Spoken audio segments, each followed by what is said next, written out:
Elnara Hanım, implantı ne zaman yaptırmıştınız? 6 ay bundan əvvəl.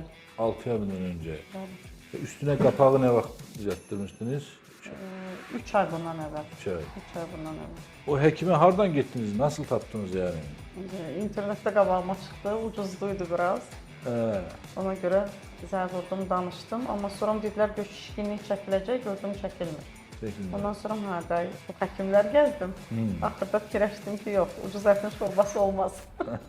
Evet, değerli izleyiciler. Hanımefendi sosyal medyada karşısına çıkan bir ucuz reklamdan doktorun yanına gitmiş, başka bir klinikte implant yaptırmış ve neticesi bu. Röntgen muayenesinde görünecek. Artık implantı iltihap yapmış, periimplantit olmuş. Daha bir kısa bir sürede 6 ay kadar bir zamanda. O yüzden size tavsiyem doğru hekiminize gidin. Doğru bir klinikte implant yaptırın. Rəfiqəmin məsləhəti ilə Murad doktoru seçdim. Siz də ucuz implantlara aldanmayın.